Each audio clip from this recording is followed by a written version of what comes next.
Hey, good evening. How are you all doing? Good. So I'm Chris Kane from Hortonworks. I'm going to talk about UAS telemetry tonight, unmanned aerial systems. It's okay to call them drones. Has a bad connotation, is seen as a negative thing in the media. They've been around for a while. So if you go back to the first use of the word drone associated with aircraft, you go to World War II. Mostly the towed aircraft used for aerial gunnery practice. And you can go back to World War I, where the first gyroscopes were used on planes to either dive bomb or drop bombs to an area target of 20 kilometers. So we've come a long way. So I've worked, Hortonworks is my first adult job, if you will. I was in the DoD prior to that, and that was just perpetual summer camp. So I've worked a little bit with drone telemetry in the real world. What I have up here today is a hobbyist level aircraft that Batman is holding on to. Batman's just holding on for life right now. He's not really flying the aircraft. I'm not even sure I'm really flying the aircraft at this point. And Batman doesn't have any telemetry, and the ground control station that's flying this aircraft doesn't have any telemetry. And we've positioned an HD camera, Mobius, out on the end of the wing to get a shot of Batman to impress nieces and nephews while Batman's soaring through the air.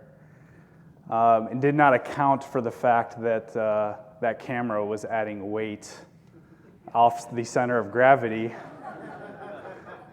and Batman crashes. So if Batman had telemetry and his ground control station was communicating with them, he probably would have crawled out to the end of the wing and cut rope the Mobius action cam that was attached to it, and then landed safely at the end. So that is actually this aircraft up here.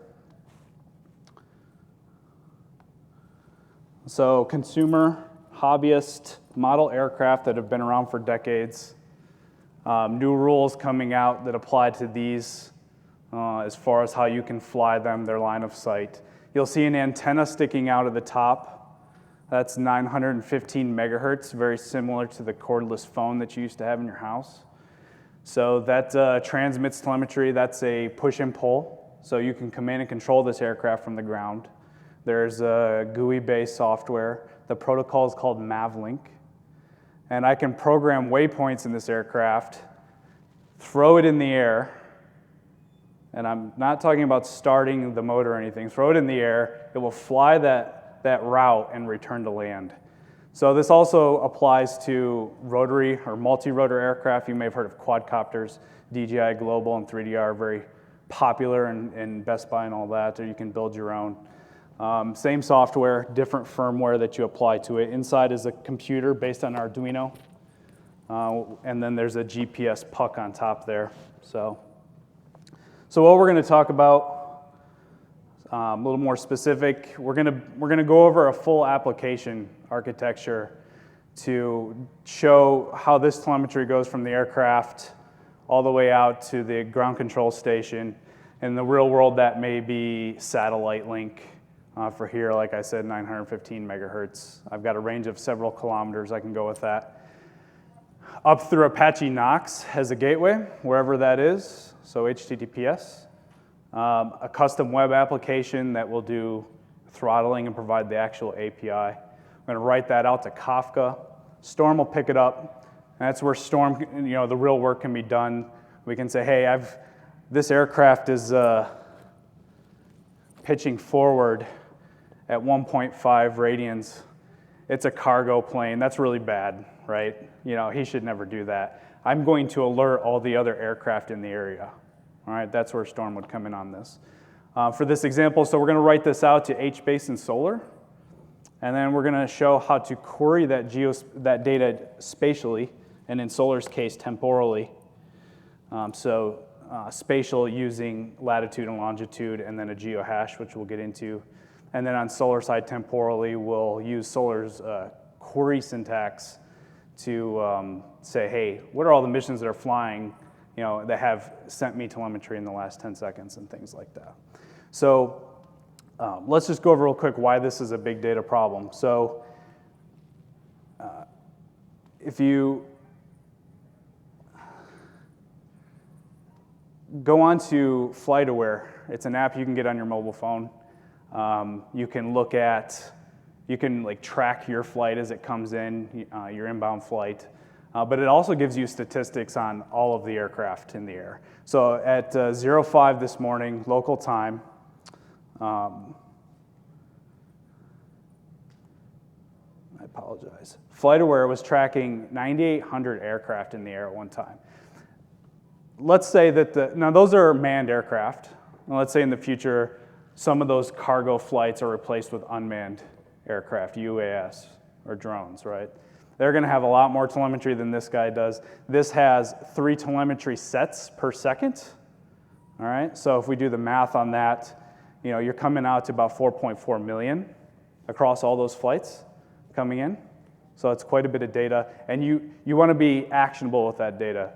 So in the case of military aircraft and the military grade telemetry, they're making real decisions on that because there isn't a human in the cockpit making the decisions from that human interaction of what they see in the blinking lights in the dashboard in front of them, okay? So that has to be done remotely.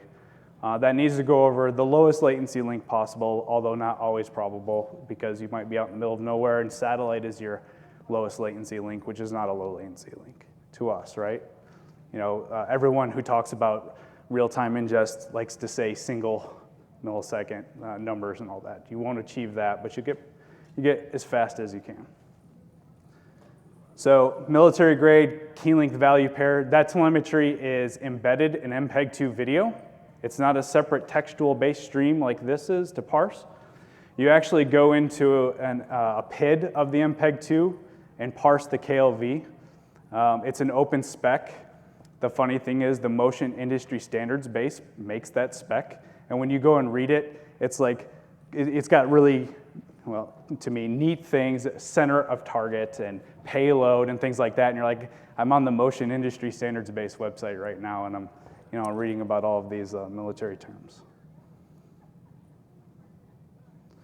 So I said we're gonna have a full application architecture here. This isn't just querying Solar and HBase and showing that. Let's go 0 to hero and see where this goes from the start.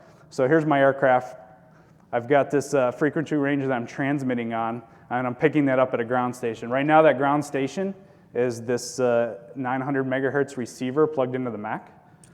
And the Mac has a program on it that's parsing that telemetry off the serial port. It's just simple Python.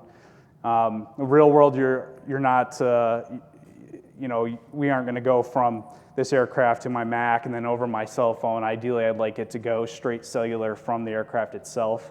All those things add weight, and it's not a huge aircraft, so I can't quite do all of that. So the ground station does it for me. My ground station's a laptop. We're going over cellular, and we have Apache Knocks running. Knocks provides the gateway into the services on the inside.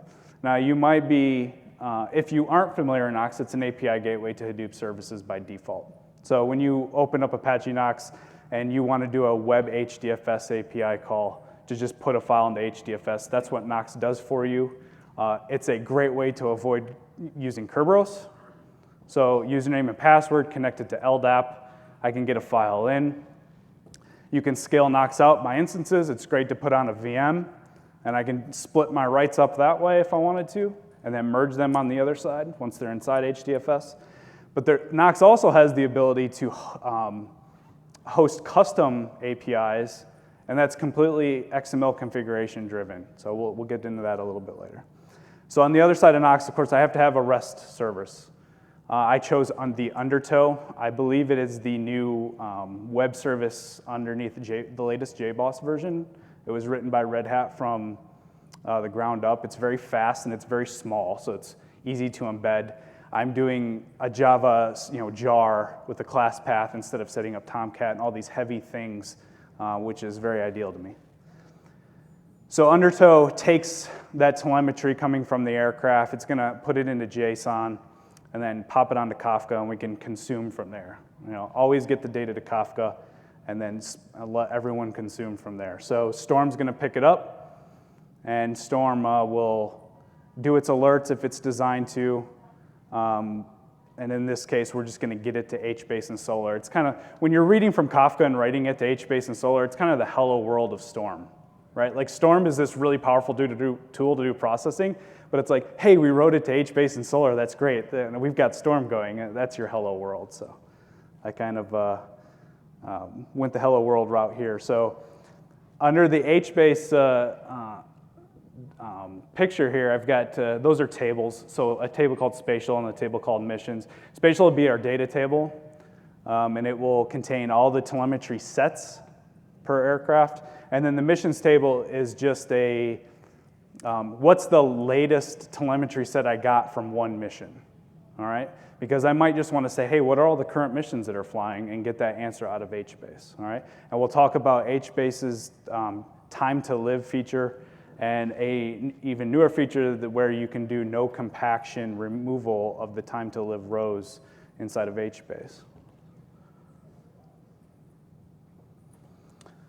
All right, so in the next slide we'll explain what a geohash is. For now, understand that that's what we're using, kind of our primary key, if you will, and we can use it to partition at almost every level of this architecture. So Kafka has partitions spread across brokers. I can use the geohash as a prefix to determine the distribution of that data. Now, a geohash describes a point on the Earth, an area, I should say, on the Earth. And it's a very finite number of geohashes. So if I know, hey, about 0 degrees longitude is where I have most of my aircraft flying, well, I can design my partitioning schemes around that to be most efficient. Storm bolts, I could have one-to-many of them to do the processing and have them use grouping on this geohash to spread that load across multiple workers. And my HBase regions could be pre-split based on those geohashes as well. So here's a geohash. Did anybody know what a geohash was before you came in here? Okay, so there's a few. It's relatively new, about 2008. URL shortening service, as it says on the slide. So the whole point here is I need to represent a point on the a area. Well, I could have stopped saying point in geohash on the Earth with one dimension, and that's what a geohash gives you. So we're going to break latitude and longitude down into one dimension. More characters, more precision. So there's my house in latitude and longitude, and then there's the corresponding geohash. There's a website on the right. You can zoom in and get all the geohashes across the Earth. So there's that house. You see the big square has one less character than the smaller squares, and then there's one more square clicked in at the lowest level. You can't see it, but it has one more character. So as you're going down a level of accuracy, you're adding a character of precision to the geohash. All right? All right, so just real quick, we're going to dive into how you get the latitude or longitude back out of a geohash. It's really the reverse to convert to geohash. So we'll start with base 32 here and use the Wikipedia article on geohashing because it is not the exact base 32 character map. Like alpha is not 10, and I stayed up half a night trying to figure that out. So to make this a quick example, we'll start with Delta, November, Romeo, Charlie. So the first 4 characters of our geohash of my house. So convert that to base 32. Convert that base 32 to decimal, and then we'll convert that decimal to binary. At the end of it, we have our binary representation of those 4 characters. All right, and they're color-coded based on which character of precision they represent. So our goal here is to get that latitude of that geohash. So we take our binary representation, and every odd number in the binary, we'll call this a string, and the binary representation is latitude. So we pull out our latitude bits, all right, and then we're going to do some ANDing on them using the min and max as a start point of latitude on the Earth. So negative 90 degrees to positive 90 in decimal degrees. Pretty much everything in geospatial is decimal degrees, by the way. So if you're designing a system, start with that first. So we have a high bit 1, starts at negative 90 degrees. All right, goes to max 90. Since we're on the high bit, we're 0 to 90, so the mid to the max gives us 45. Next one is the low bit. Our min is 0, our max is 90, our mid is 45, so we must go halfway between 0 and 45, gives us 22.5. You keep going on down until you've executed on all the bits, and that red latitude in the bottom right-hand corner is the latitude of that binary representation of those first four characters of the geohash. All right, so now everybody's an expert on geohash, and you don't have to stay up all night figuring out that the base 32 character map does not represent the actual base 32 character map. All right, so we got geohash out of the way. We're going to use that down the road when we get to HBase. So why Apache Knocks? I'm not a web developer, and I am not an expert at authentication when it comes to writing web apps that implement them. Knocks can do that for me. All right, and I talked earlier on how, out of the box, Knocks does Hadoop, HBase, Hive Server 2. But you can add your own with those two XML files, all right? And really underneath in a simple API wildcarding representation, that's what Knocks is doing via Java. And it's just removed that requirement. And probably the greatest part about Knocks is that I add those two files, and there's an associated topology file where I tell it that the name of this service is called drone telemetry. Once I save that file, Knocks has dynamic configuration reload, and I do not need to restart the service and kill existing connections. That's very, very nice. All right. So if we look at the rewrite.xml, that's doing most of the work. It's matching what it is receiving and deciding what to do with it, and it's providing to you the query parameters. One additional query parameter that Knocks provides is the user.name. So you logged in with a username and password to Knocks. Knocks has several authentication providers to connect to. And it's added as a query parameter. If you're not familiar with web development, as I am not very experienced at, you're simply adding user.name equals to your URL. And you can then use that user.name on the inside to do whatever else you wanted.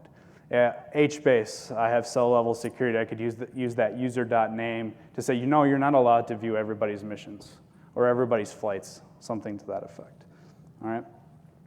If you have an advanced or fancy URL, or you want to mask data coming out of Hadoop with Knox's address, you can look at the other examples like Uzi's rewrite.xml to understand the in and out rules a little better than I have here is the basic example. All right, so this is a real application. So we just got the aircraft's telemetry into HBase and Solar, and we have users coming to the website similar to how you go to FlightAware's website and look for aircraft there. And they want to go to a map and say, hey, what's flying on this map? So this is the egress that we got data coming out. It's almost the reverse order, all right? So the map creates a well-known text format polygon of its boundaries, sends that through Knocks to the web application. The web application knows at the driver level, I communicate to Solar, I communicate to HBase, I get the results back, I package them in JSON, and I send them back to the map. Oh, by the way, the map is running with a library called leaflet.js. It's a geospatial library for JavaScript. It's so easy to use, I can do it. And you get the JSON back, and Leaflet.js can map the key values out of that JSON to attributes on the map and automatically plot it for you. So there's no need to do that hard math yourself. And the map layer is OpenStreetMaps. It's an open source user-contributed map data set. Well-known text format. Kind of a GIS requirement when you're doing programmatic things. In here, we're going to use the polygon geometry, I'm sorry. A couple things to know about that. The points need to be in counterclockwise order. and it is longitude, latitude at the point level. Latitude, longitude, I think is how anyone I've ever heard say the ordering of points. Make sure you get that right. Spatial for J and JTS are very good at telling you when you're wrong, so you'll be able to iterate quickly. Must be topologically closed, so we have a map, we have 4 points, it's a simple polygon. We have to represent that with 5 points. The last point can simply be the first to make sure that the polygon closes, okay? All right, so HBase, key value store, does nothing for you but look keys up and provide about a dozen filters.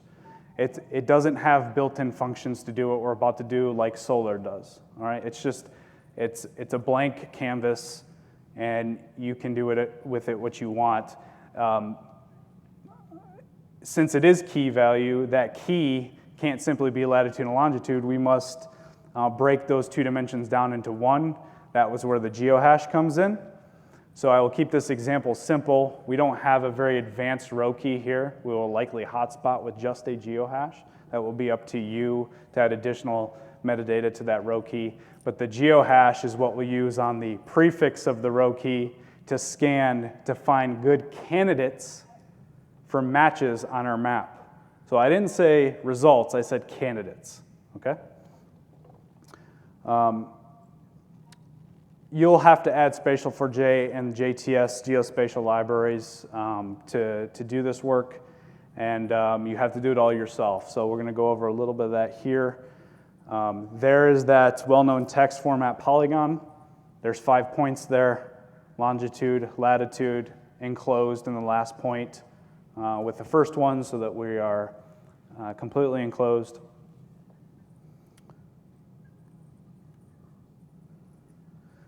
All right, so first, HBase in action, chapter 8, GIS chapter. Very, very good. This code example comes from the associated GitHub page for that. And so what we're doing here is the map has sent us a polygon of latitude and longitudes. We're gonna convert those to geohashes.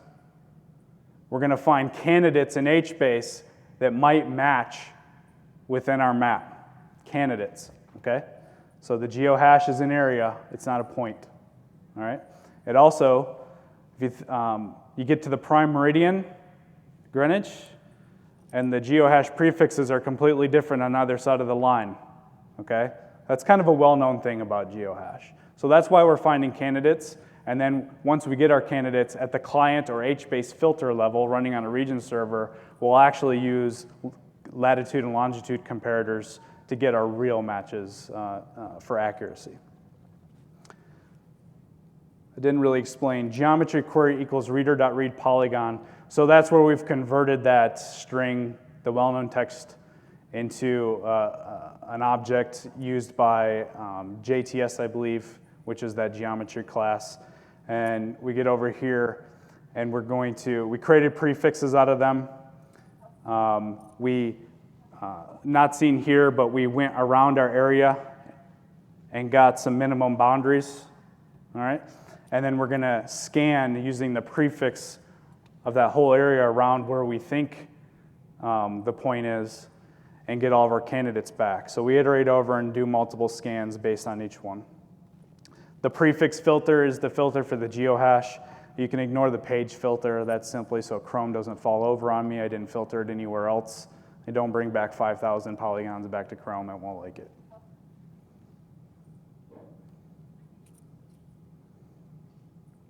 All right, so once we have the candidates, that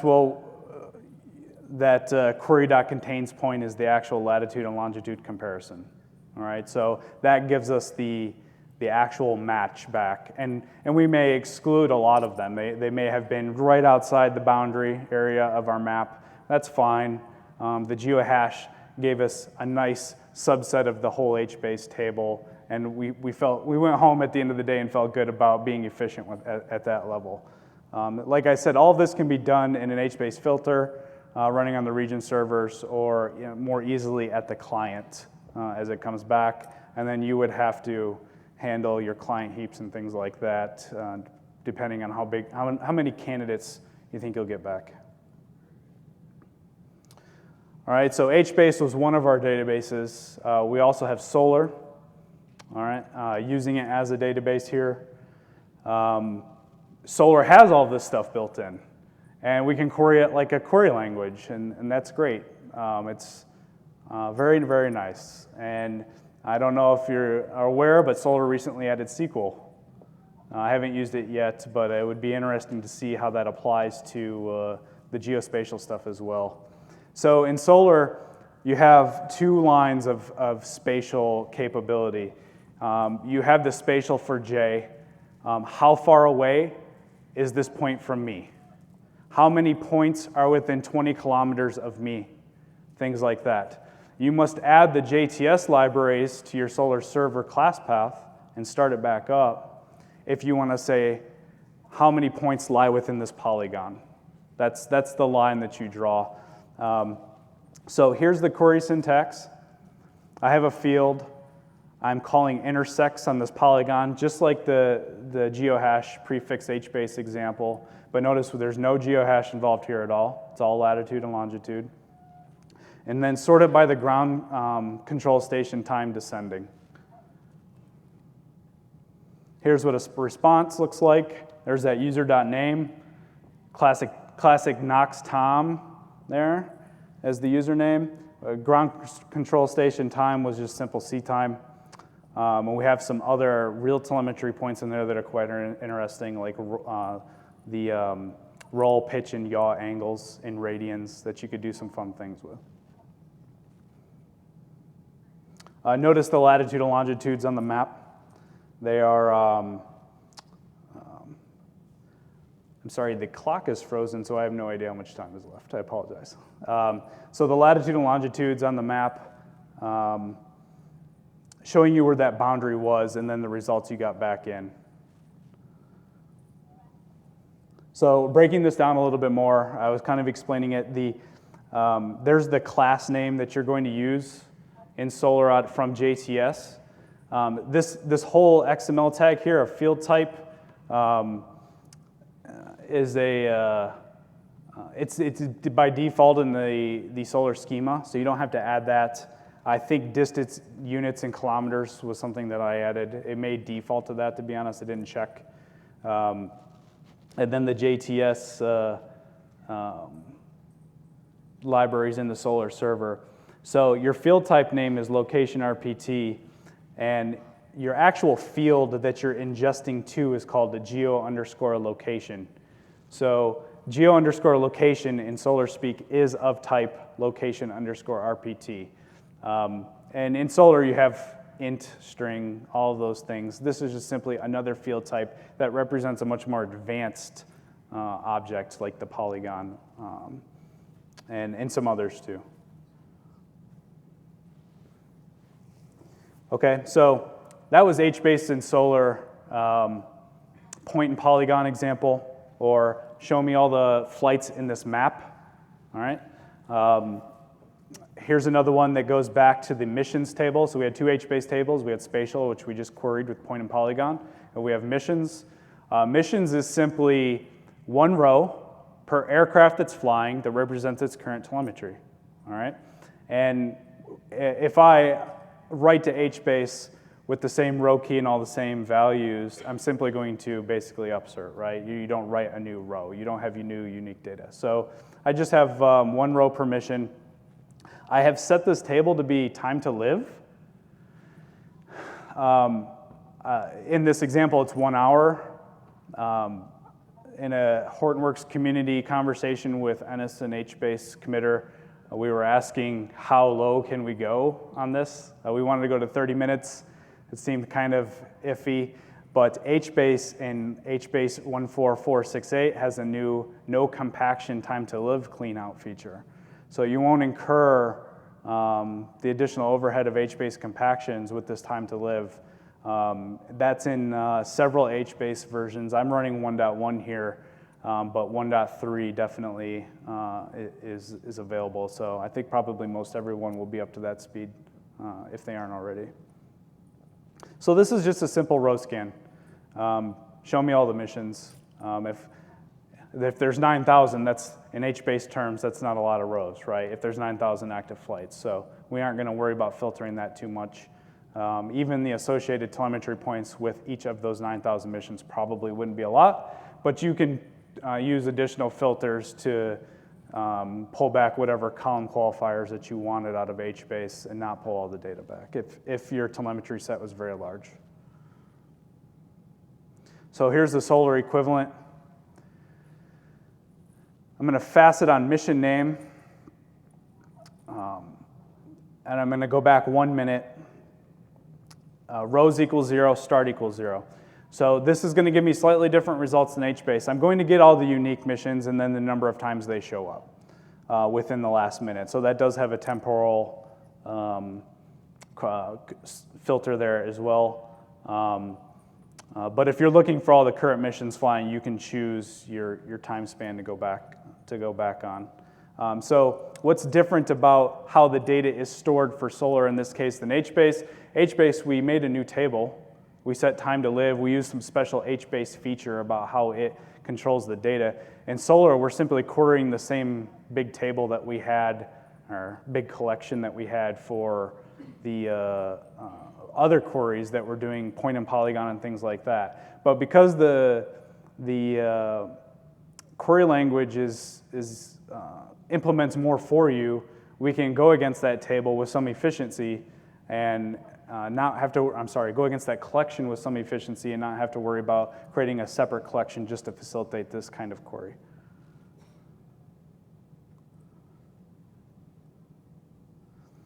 All right, show me mission data points in the last 10 seconds within 20 kilometers of my current position, and then sort by the most recent ground control station time. All right, so there's the query there. It says ingest date. Yep, that's fine. Now minus 10 seconds to now. Within 20, D equals 20 kilometers of this point, that's latitude comma longitude, not longitude, latitude like the well-known text. And then sort by GCS time descending. And if you wanted the unique list, there's that facet.field equals mission name. It was similar to the last example, just to give us the unique list back. All right, so we are almost out of time. I wanted to show this. So what we're going to do, this is the Python program that is going to read the serial telemetry off of the receiver plugged into the laptop. What should we give it for a mission name here? Conference Center 03, just so we know we have some uniquity. And then we'll give it a location because obviously I don't have GPS in this room and we're possibly underwater, so we won't get a GPS signal. So I grabbed it outside earlier this morning. We're gonna throw it in here, but the rest of the telemetry is coming from the aircraft. We connect to APM, the Arduino Pilot Mega, pretty quick. There are the points coming in, and let's make sure our storm topologies are running, our web service is running, showing us our current geohashes.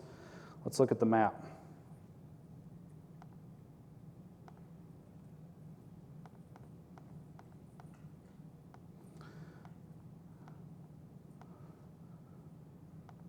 I foolishly limited the amount of zoom you could do. Chrome really just falls apart when you throw all those JSON records in there. All right, so my simple actuation of this search, this map is going to go against HBase. It's doing point and polygon. I'm just going to click on the map.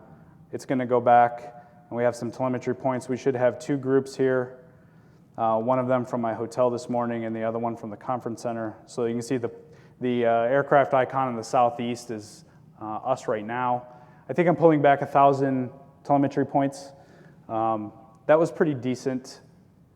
Everything's local on the laptop. This is probably not a good representation of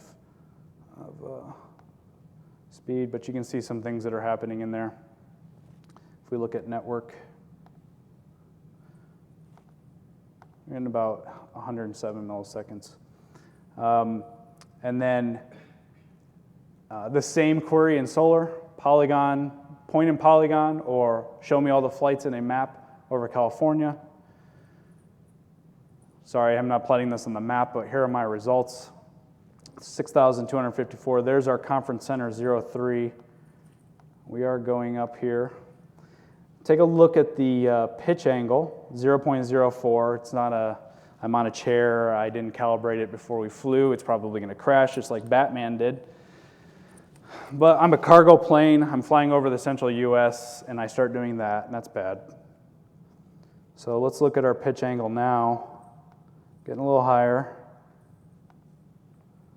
1.17, 1.4.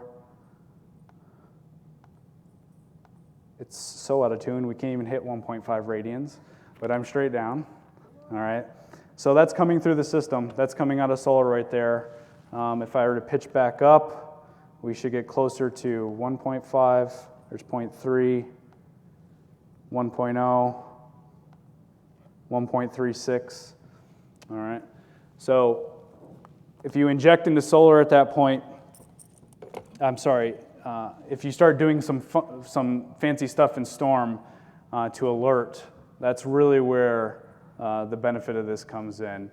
All the aircraft in the world can be handled by probably a pretty simple setup, and we aren't searching for black boxes at the bottom of the ocean, and we just have to buy a lot of satellite time, and it's going to be really expensive, but we'll try and get it done. So one more. Missions in the last 10 seconds, similar data. Now to 10 seconds to now. Missions in the last minute, aggregates. There's our conference center 03 at 176 data points. So that is drone telemetry at the hobbyist level. Thank you for coming. Are there any questions? Not even one? How many drones do you have? Well, they crash every other week, so it's always like around one. And then there's a pile of parts in the garage. Yes? So I'm curious about the instrumentation. So you dropped it as an RWE Omega inside here, but how do you determine like the pitch axis? So I don't do any of that. That's purchased. The electronics for this aircraft are manufactured. They were originally made by 3DR. Represented now as their product called Pixhawk, and for $100 you can have all of that, providing it back. So I don't. Like the Mega, you're just pulling these things? No, I have no purview into this. So that's just the firmware that comes with ArduPilot, which runs this hardware, and then it communicates with me over a protocol called Mavlink, and I pick up the fields out of Mavlink and parse the serial port for them.